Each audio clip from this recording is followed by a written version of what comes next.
So we're here at Melbourne Convention Centre and Melbourne Motor Show is officially open to the public.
So we're here at Melbourne Convention Centre and Melbourne Motor Show is officially open to the public.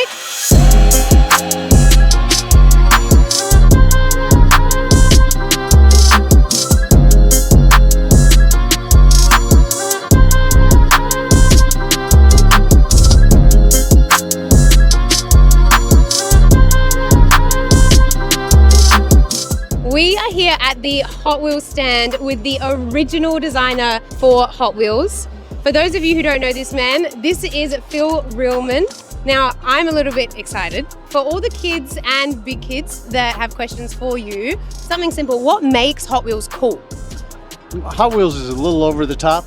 They're a little exaggerated, then they're always fast and performance oriented. If you're going to do a wagon, family van or something, it's not going to be your average family wagon. Not your average Joe. No.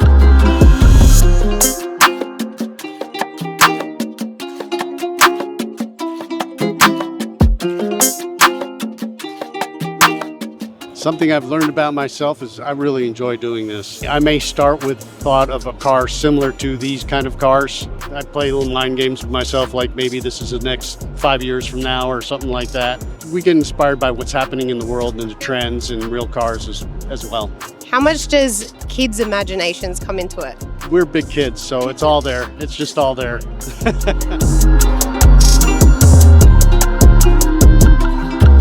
If you like cars, just stick with it, and if you like to draw, keep drawing. I wanted to be a car designer when I grew up.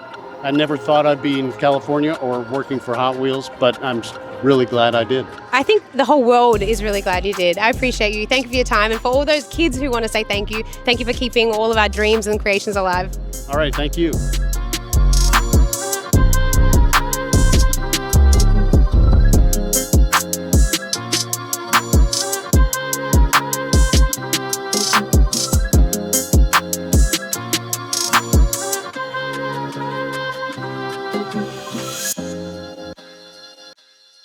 Competition, so it's gonna be fun.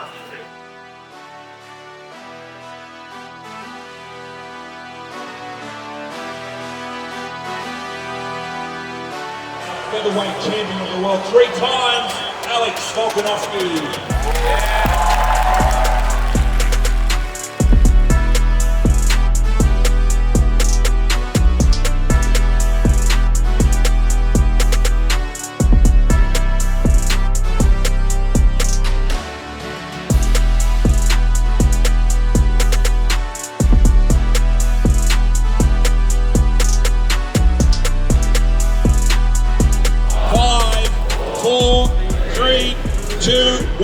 Place down, tools down.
So New Zealanders are known for being pretty laid back. Yep. How did you end up with the name Mad Mike? Well, it definitely wasn't given by myself. The guy, Mike Peru, he's like well-known TV presenter, radio presenter.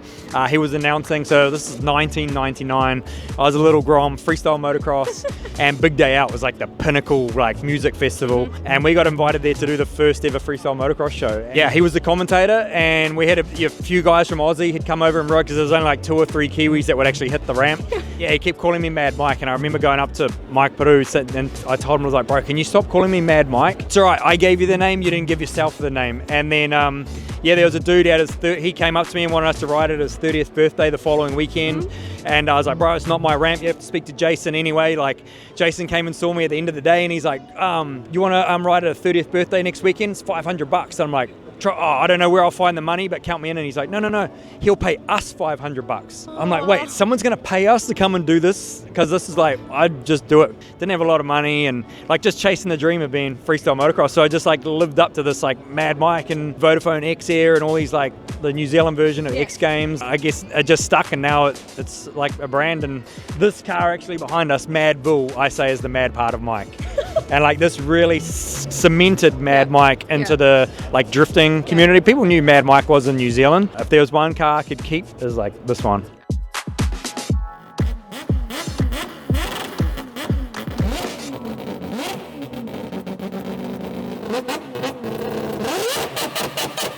Publicly being said it was about a $5,000 RX-7. Yep. And you turned it was a lot it. of money for me back then. It was, but you turned it into an absolutely global icon. You'd never sell it? Never. Like you buy the McLaren, sweet as you can buy anything else, but this thing is not for sale. What's your favorite memory in the car? If we have a look, this front guard, right? So this was 2007 D1 GP, USA versus Japan. I qualified. The Japanese came down to New Zealand. Yeah, it was the year my son was born. In our industry, I was the first one to have a kid. And everyone was like, sucker, I don't know, like bit of tall poppy syndrome, but people were kind of like thought it was a negative that now I had a kid and it was going to slow me down. Even now people tell me like they can't because they got kids. Yeah. I'm like, flip your mentality to I am because I have kids. And so for this fender and the wheels, like that was 2007. Link wasn't even a year old. It was in a capsule and we had them in USA and it was like raining California fires, it was like raining ash, and none of these panels line up. None of the graphics line up because now this is 20 years of my career in drifting, just all my milestone moments. Like, the front bumper, this was Crown Range, the first Red Bull clip to get 1 million views overnight. Like just some of the world championships, some of them are biggest just crashes. They're not all like celebrity moments, but they're all like definitely meaningful moments. So I can't really just say what's one memory because the whole thing is a memory for you. There's just so many milestones. For, it was the first car to drift at Goodwood Festival of Speed and showcase like drifting. And for me, I think that's what I'm most honored about is elevating our sport of drifting.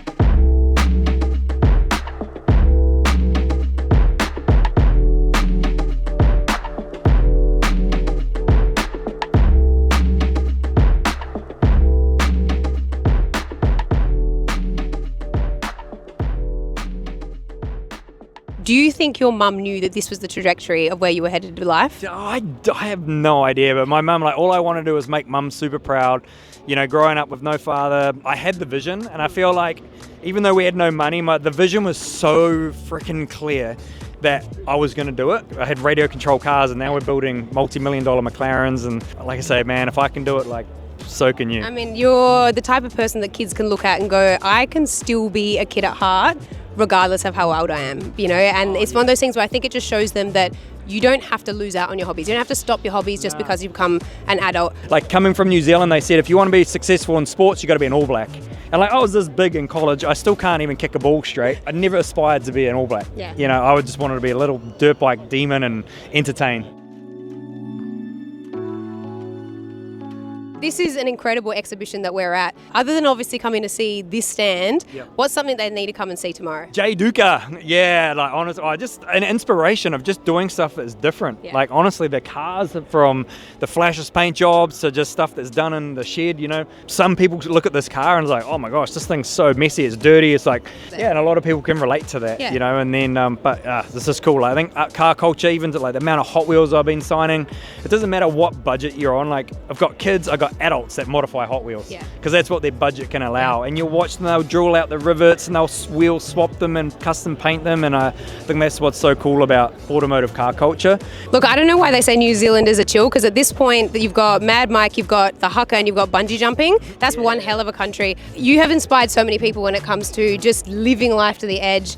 Thank you for being here. Thank you for being an inspiration. And you guys, we'll talk soon. Peace out.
Guys, we are out here at Tough Streeters. I feel like I don't really need to introduce the person next to me, but for those of you who've been living under a rock, I have got the absolute legend Barry Hall next to me. We are at one of the most insane events I've been to. Firstly, what do you think of this experience at the Motor Show this year? Oh, it's been great so far. We're obviously in Friday, and the people who come through the door I was genuinely surprised. So I thought people are supposed to be working, and it's packed here.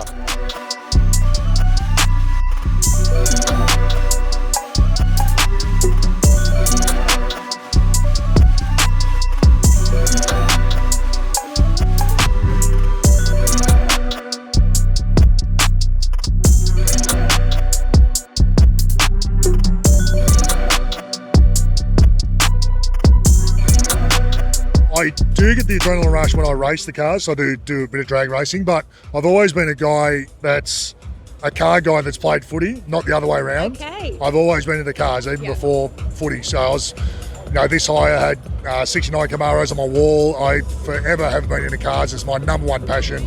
What is the first car you ever owned, and would you say it's anywhere near as tough as you are? The first car I owned was a 1967 HR Holden.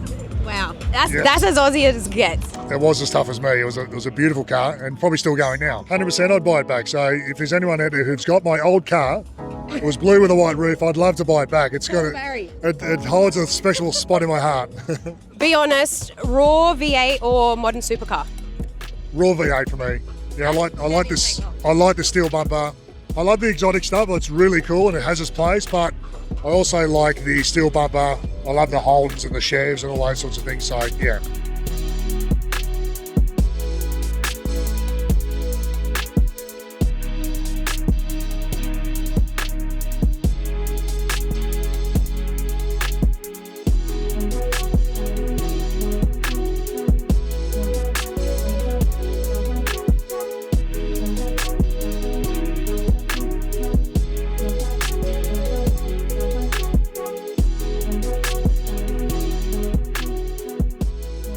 If you're the most intimidating presence on the field, what car would you actually be?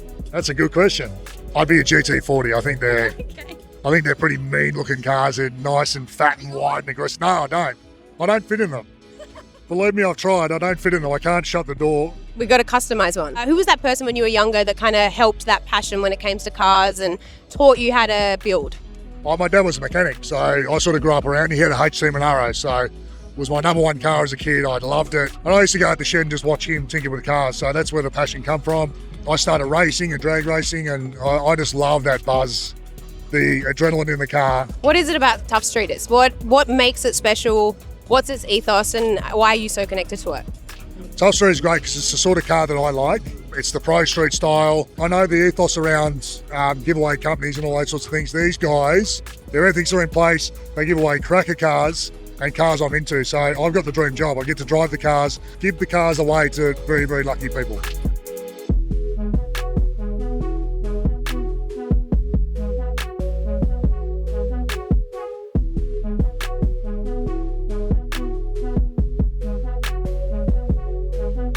For anyone that is coming for the rest of this weekend who hasn't been here yet, what's one thing outside of Tough Streeters they got to make sure they check out? I've got 4 young kids, so I think the Hot Wheels, I've been down for a quick look and I'm like, geez, my kids would love that. So if you got kids at home that are into Hot Wheels, I'd make sure you go down and visit that little store. Well, you heard it here first. That's Barry Hall down here at Tough Streeters. This is Melbourne Motor Show 2026. There's so much to see and we can't wait to see you for the rest of the weekend.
Motor Show is now closed.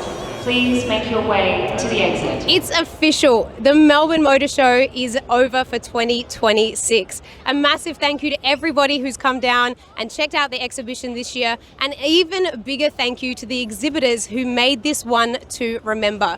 Now, if you missed out, you just have to come back next year. So we'll see you then.